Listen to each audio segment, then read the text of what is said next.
A quinta palestra do primeiro SIC Saúde Brasil 2013, intitulada Difusão de Conhecimentos e Inovações em Sistemas e Serviços de Atenção à Saúde, proferida pelo Dr. Luiz Eugênio Portela Fernandes de Souza, do Instituto de Saúde Coletiva da Universidade Federal da Bahia. Boa tarde a todos e a todas. Quero inicialmente agradecer o convite ao professor Francisco Pedrosa, a organização desse seminário, e acho que parece que traz um tema da mais alta relevância e muito oportuno. E, na verdade, um seminário que a gente pode ver pela programação reúne diversas contribuições de diferentes áreas para a discussão desse tema complexo que é o conhecimento, desses temas da inovação, do conhecimento, da comunicação. E a mim me coube a discussão sobre a disseminação de conhecimento. E a mim me coube a discussão sobre a disseminação de conhecimentos e difusão de inovações. E para começar, parece que teria que fazer uma distinção inicial no conceito de inovação. Obviamente, o conceito de inovação assim, é bastante utilizado enfim, podemos dizer que é um conceito na moda, mas ao mesmo tempo a gente precisa considerar que a maioria das vezes que esse conceito é utilizado, ele é utilizado com base no senso comum, no conceito de inovação como algo novo, como uma novidade, etc. Embora a sua potência enquanto heurística, enquanto conceito científico, técnico, é distinto desta definição que a gente utiliza no senso comum. E aí a professora Sônia Fleury mencionou um pouco a origem do conceito na economia, uma corrente da economia, a economia evolucionária, do economista Schumpeter, Joseph Schumpeter, que tem uma definição muito precisa de inovação, no sentido que significaria, assim, de uma forma simplificada, a incorporação ao processo produtivo de uma nova ideia que vai gerar um novo produto, ou vai significar um novo processo de produção, que vai dar àquela empresa inovadora uma vantagem competitiva e, portanto, uma situação de monopólio temporário que vai lhe permitir superar as concorrentes naquele momento. Esse conceito de inovação me parece que é muito potente para explicar a situação, o mundo econômico que nós temos hoje, de uma economia globalizada, oligopolizada, e que a gente vê no dia a dia. Se a gente olhar as empresas de telefone celular, ou de internet, ou de computadores, cada dia a gente tem que trocar, né, o aparelho mais novo, o computador mais novo, e de fato as empresas, a gente viu até recentemente a Nokia, a finlandesa, era um sucesso, ou a BlackBerry era um sucesso, e aí veio o iPhone não sei quanto, e aí derrubou, eles estão perto da falência, ou não sei o quê, mas enfim. Então, me parece que explica bem, é um conceito que explica bem a dinâmica capitalista mundial que a gente tem, e aí se a gente quer discutir a inserção do Brasil nessa economia, a gente precisa discutir de fato o grau de inovação, ou de inovatividade, não sei se existe falar, enfim, da nossa economia. Agora, nesse conceito de inovação, parece que falar de difusão é um contrassenso. Porque no momento que a difusão, ou que a inovação se difunde, essa vantagem competitiva que a empresa tinha desaparece, e funciona assim, o que o Schumpeter diz. Então a difusão, tudo que a empresa inovadora não quer é que a inovação se difunda. Daí, inclusive, as brigas todas de patentes. Hoje o mercado de patentes, o mercado secundário de patentes é enorme, né? Então o Google compra centenas ou milhares de patentes somente para que não se desenvolvam. Se alguém vier desenvolver, já tem propriedade, enfim, já tem a compra. Então, na verdade, quando a gente fala de inovação gerencial ou de inovação em serviço de saúde, de um modo mais amplo, eu acho que a gente está mais próximo do conceito de inovação do senso comum do que mesmo desse conceito schumpeteriano. Acho até que tem dificuldade de aplicação desse conceito na área da saúde. Por exemplo, o conceito de destruição criativa, eu tenho dúvidas, aí talvez essa colega aqui, a professora Laís Costa, possa ajudar. Será que se aplica à saúde? O tomógrafo não destruiu o raio-x, A ressonância não destruiu o tomógrafo. A gente tem um problema maior, talvez, nesse aspecto, uma particularidade da saúde que faz com que as inovações sejam cumulativas e acabem, talvez até impactando com isso os custos do sistema de saúde. Mas, enfim, nesse sentido, para poder discutir, me parece, inovação, a gente não pode ser muito rigoroso na adoção do conceito científico na vertente, enfim, na concepção schumpeteriana de inovação, e vamos trabalhar com um conceito menos preciso, menos bem definido de inovação, que está no senso comum. Tivemos então a necessidade de discutir o segundo conceito do título dessa minha fala, que é o conceito de difusão. Também aí há uma polissemia talvez maior até do que em relação ao conceito de inovação. Não tem dúvida que o principal teórico, já foi citado aqui, pelo menos o pioneiro, não sei se o maior, mas pelo menos o pioneiro, é o Everett Rogers, com o livro dele, estudando as tecnologias, as inovações na área da agricultura, né, na área rural, como é que se disseminavam, como é que se difundiam novas técnicas de cultivo, de produção agrícola. E aquele padrão que ele identifica, foi apresentado aqui, é de fato muito consistente e foi replicado em diversas áreas, e há um padrão, mais ou menos naquela curva normal que ele mostra dos inovadores, aquelas pessoas que são os primeiros a adotar a inovação, e uma série de características que é comum a cada um desses grupos, que adotam rapidamente, ou que adotam tardiamente, ou que só adotam muito tardiamente essa inovação. E também os mecanismos em que essas novas ideias, ou que essas novas tecnologias se difundem. Isso, enfim, ocorre não só na área da agricultura, mas em diversas outras áreas. Mas esse conceito de difusão tem sido objeto também de uma tentativa de refinamento. Alguns autores, e aí há um grupo de estudiosos ingleses, liderados pela professora Tristan Greenhalgh, que fez uma revisão extensíssima de toda a discussão sobre difusão de inovações na área do serviço de saúde. E um trabalho premiado, inclusive, publicado, e também está acessível na internet facilmente.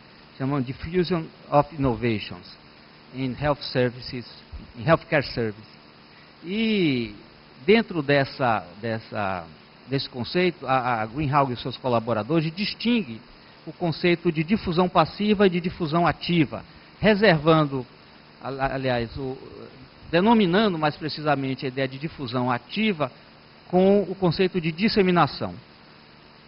Difusão ela reservaria para aqueles processos que ela chama de difusão passiva, que são aqueles em que as inovações, assim, sem nenhum esforço deliberado de quem quer que seja, acabam sendo adotadas por outras pessoas. A disseminação seria aquele esforço consciente, dirigido, proativo, de promotores da inovação, daquelas pessoas, daqueles grupos que estariam interessados na replicação, na adoção por outras pessoas, por outros atores daquela inovação. Então, difusão e disseminação. Um autor brasileiro importante na área da comunicação científica, o Wilson Bueno, faz uma outra distinção em termos de difusão e disseminação, chamando de difusão o compartilhamento de conceitos, e aí falando mais de conhecimento do que de tecnologia especificamente, do que de produtos, entre os pares de uma determinada comunidade científica, e disseminação seria a transferência desse conhecimento para o público em geral, e não os membros daquela comunidade científica. E por aí lá vai.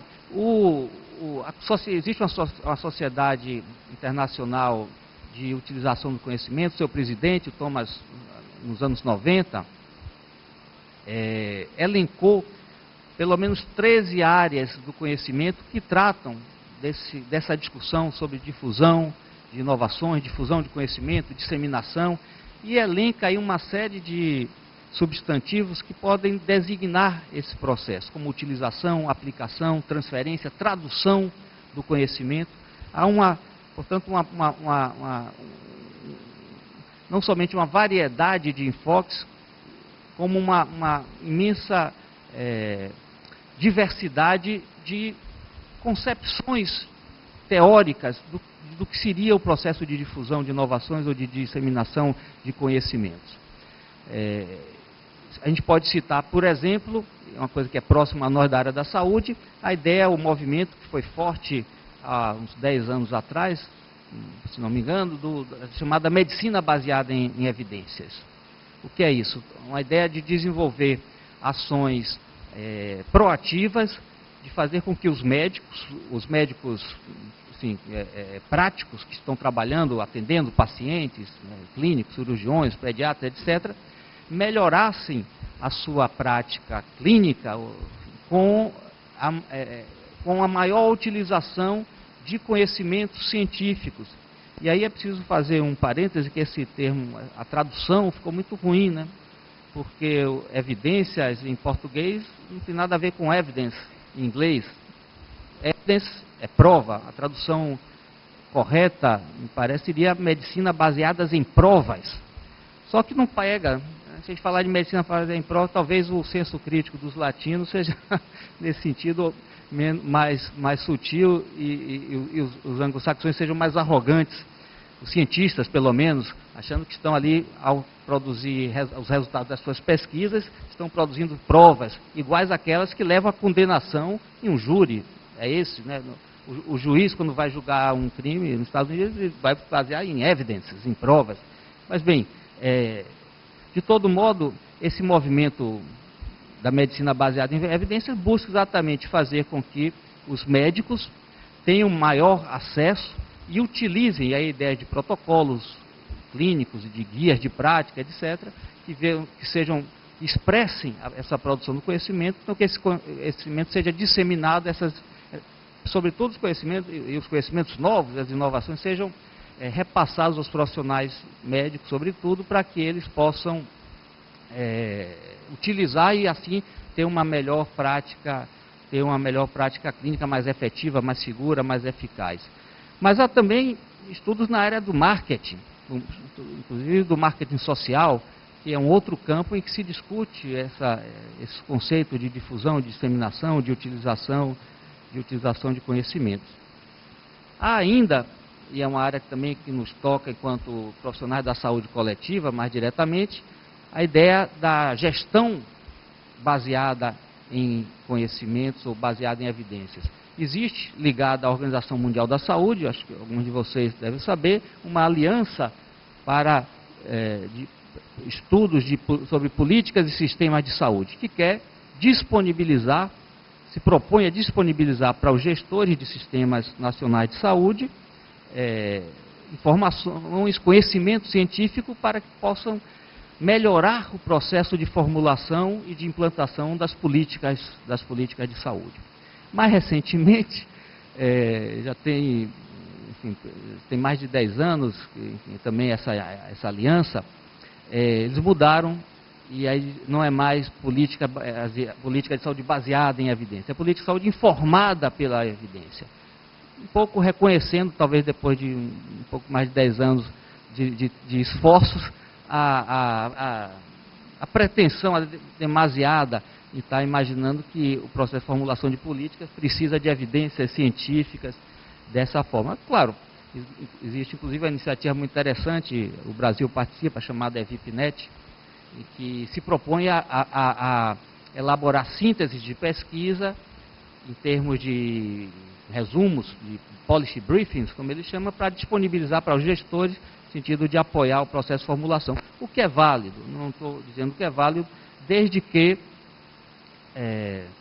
enquadrado claramente numa abordagem em que reconhece o papel do conhecimento científico, reconhece a limitação, os limites da produção do conhecimento científico no processo de formulação e de implantação de política.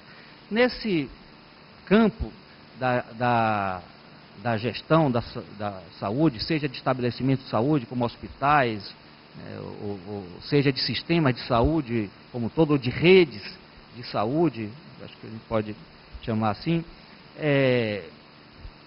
um estudo de uma revisão também relativamente extensa que nós fizemos, eu e a Marcele Cardoso, uma estudante orientando a nossa, nós identificamos, na verdade, três grandes abordagens relacionadas à difusão de inovações ou utilização de conhecimentos na área da gestão da saúde. A primeira abordagem das três é que a gente caracterizou como as abordagens organizacionais. Para essas abordagens, o processo de difusão de organização, sobretudo de adoção de inovações nas organizações, é determinado, ou pelo menos condicionado, fundamentalmente pelas características das organizações. Qualquer tipo de organização, como eu já falei, desde o estabelecimento até um sistema. As características gerenciais. E aí há uma série de fatores que podem representar obstáculos ou, ao contrário, podem ser fatores facilitadores da adoção de novas formas organizativas, de novas tecnologias, de novas práticas dentro dessa organização. O primeiro desses fatores se relaciona às próprias características da inovação.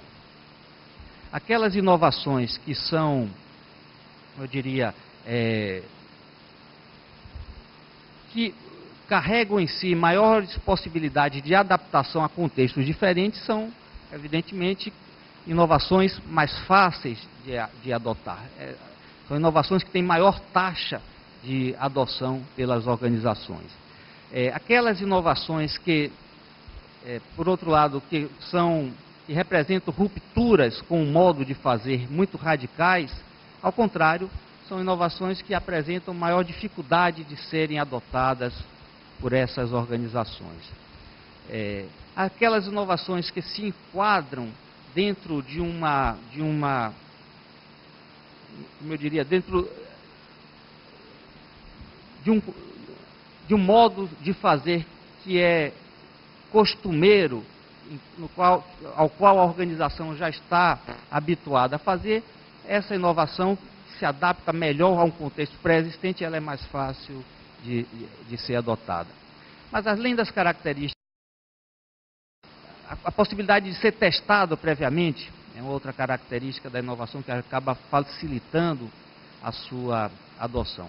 Mas além das características da inovação em si, as próprias características dos agentes que vão tomar a decisão sobre a incorporação ou não, sobre a adoção ou não dessas inovações. De modo geral, aquelas pessoas mais abertas à mudança, aquelas pessoas de maior de formação técnica mais aprofundada, mais sofisticada, aquelas pessoas que têm um papel de liderança mais proeminente, são pessoas que têm mais facilidade, são as características daqueles inovadores precoces, digamos assim, que o Rogers identificou. Por outro lado, gestores ou lideranças mais conservadoras, organizações que são mais burocratizadas, no sentido que funcionam com normas bem estabelecidas e que esse funcionamento burocrático tem assegurado a sobrevivência e até a expansão da organização, essas organizações tendem a resistir à adoção de inovações. E nós temos ainda características do contexto organizacional, ou melhor dizendo, do contexto interorganizacional. O setor de mercado em que aquela organização se situa é também determinante da disposição e da vontade, da velocidade com que uma organização vai adotar. Há contextos, a gente pode citar, por exemplo, a área da publicidade, que é bastante dinâmico, em que a busca pelas inovações é constante, portanto, a possibilidade de adoção de uma inovação é maior do que em contextos, em organizações, em áreas de mercado, em que os investimentos se maturam a longo prazo e que as inovações significam, portanto, decisões de grande risco e que fazem com que essas empresas sejam mais avessas à adoção das inovações. Mas ainda dentro dessas abordagens organizacionais, além das características da inovação, das próprias organizações, do contexto interorganizacional, é muito citado e é muito estudado também as características relativas à comunicação existente entre pesquisadores, produtores de conhecimento, e os gestores e as lideranças organizacionais. E aí há todo um debate muito interessante sobre os dois mundos, o mundo da pesquisa e o mundo da gestão, e as dificuldades de comunicação que há entre esses dois grupos, desde da visão de mundo de cada um desses dois grupos, até dos ritmos de trabalho e dos ritmos de tempo que há, diferentes que há entre esses pesquisadores. Um pesquisador pode ficar assim, faz um questionário em 96, um outro em 2006, e é riquíssimo o resultado. Um gestor, um formulador de política, enfim, eleição de 4 em 4 anos, não vai poder esperar saber o resultado da pesquisa, enfim. Então, são dinâmicas. Uma série de estratégias são propostas para aproximar esses dois grupos de pessoas. Uma delas, me parece a mais eficiente, é a da aproximação precoce entre pesquisador e gestor, no sentido de que o gestor participe da pesquisa desde o início, desde mesmo da formulação da questão de investigação, e acompanhe todo o processo. E aí ele vai aprendendo, ele vai apreendendo um conjunto de novos conhecimentos, novas informações, no próprio processo de produção, contribuindo para esse processo de produção. Isso aumenta enormemente a utilização dos resultados de pesquisa. Enfim, essa é a primeira abordagem com essas duas vertentes, que eu diria gerencial e comunicacional, que há dentro das abordagens organizacionais. O segundo grande grupo de pesquisas,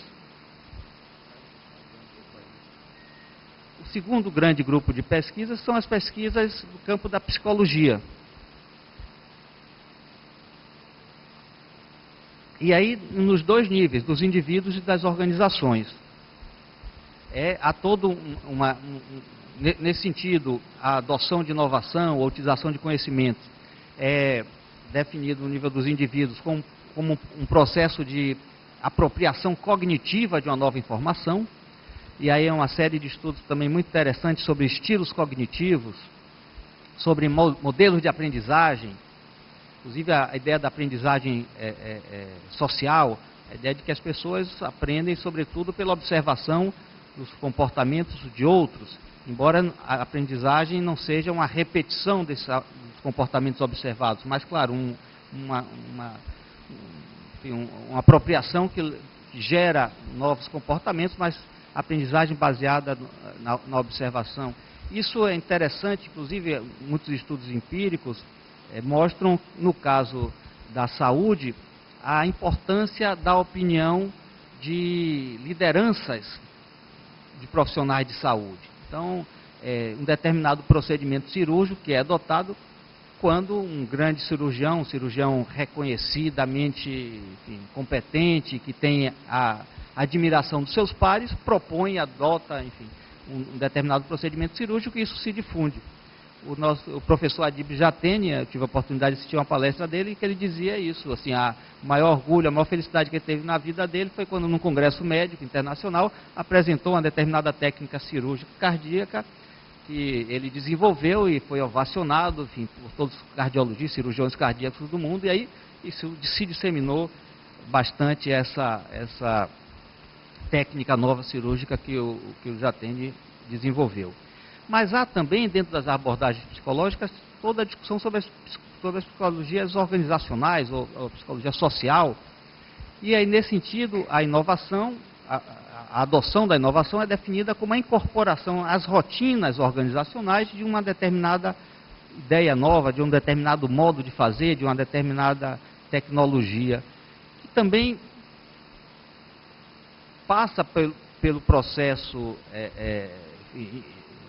das opções individuais, mas há um ser social aí que é mais do que a soma dos seus indivíduos. Há uma cultura organizacional, há um modo de ser daquela organização que pode contribuir ou não para o processo de adoção da organização. E a gente vê, enfim, recentemente, enfim, teve aí muito em voga, hoje se fala menos, mas toda a ideia da aprendizagem organizacional, do Peter Singer, enfim, de outros autores que identificam as organizações como entidades vivas, que são mais do que a soma dos seus componentes, dos seus membros. Finalmente, a terceira grande abordagem sobre a difusão de inovação de conhecimento, nós classificamos como aquelas abordagens socioepistemológicas.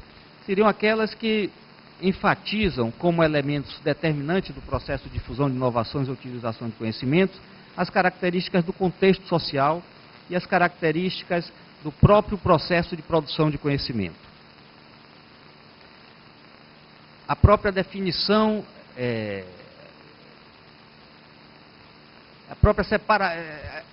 a própria ideia da separação entre produção e utilização de conhecimentos é posta em questão dentro dessas abordagens socioepistemológicas. A ideia de que, na verdade, aí um dos exemplos, que foi citado aqui também pela professora Sônia, é do ator rede, que o próprio processo de produção do conhecimento é feito em rede e é feito com o que seriam chamados usuários, não os pesquisadores, aqueles profissionais que se dedicam a sua vida, enfim, que são pagos para fazer pesquisas. O próprio processo de produção de conhecimento, nesse sentido, é mais do que é sobretudo um processo de negociação entre diferentes agentes envolvidos de diversas formas, os financiadores da pesquisa, né, os estudantes de doutorado ou de mestrado, os gestores das universidades e do centro de pesquisa, e os operadores dos laboratórios, enfim, dos bancos de dados, todos esses constituem redes que vão levar a essa produção de conhecimento. Essas características do sistema de produção de conhecimento vão ser determinantes do próprio processo de utilização. O Boaventura de Souza Santos, um autor bem conhecido, nosso, né, da área enfim, português e tem vindo muito ao Brasil, chama a atenção que o modo de produção científica, o modo de produção de conhecimento dominante, é um modo de produção que estimula, incentiva, favorece um tipo de adoção, de produção de inovações que ele chama de aplicação técnica, que é aquele modo de adoção de inovação, de utilização de conhecimentos, em que o usuário final pouco compreende da tecnologia que ele está utilizando. É um modo de produção de conhecimento que tem a ver com uma reprodução de um sistema capitalista de economia que tem como necessidade para sua reprodução da manutenção da não democratização do conhecimento, da manutenção do conhecimento em uma pequena elite, enfim, que é privilegiada e que precisa se manter. Então, é a ideia de que as pessoas podem operar o computador sem compreender como o computador funciona, ou utilizam um telefone celular sem precisar saber como é que o telefone celular funciona. É a ideia de meros aplicadores, todo o processo, aliás, de produção de conhecimento, ou de difusão de conhecimento dentro dessa lógica capitalista, vem no sentido de tornar, é quase o que o Braverman diria, de processo de embrutecimento da pessoa que vai aplicar a tecnologia, vai ser quase que um apêndice da máquina, mais do que realmente uma pessoa que compreenda o processo produtivo e possa se inserir criativamente e se reconhecer enquanto sujeito histórico dentro desse processo produtivo. E aí, já, enfim, concluindo aqui minha fala, o Boaventura Souza Santos me parece propõe algo muito interessante, que eu acho que a gente deveria levar em conta quando a gente está discutindo disseminação de conhecimento ou difusão de inovações. Ele chama a atenção para para a necessidade do que ele designa como a segunda ruptura epistemológica. Designando primeiro a ruptura epistemológica como aquela concepção do Gaston Bachelard, o epistemólogo, e que identificou que a produção do conhecimento científico, para se fazer, precisa romper com o senso comum. Claro, se nós nos mantivermos sempre no nível do senso comum, nós não vamos nunca produzir conhecimento novo. É preciso questionar o próprio senso comum, como assim é preciso questionar o próprio conhecimento científico prévio. É assim que se produz ciência, é assim que se produz novo conhecimento.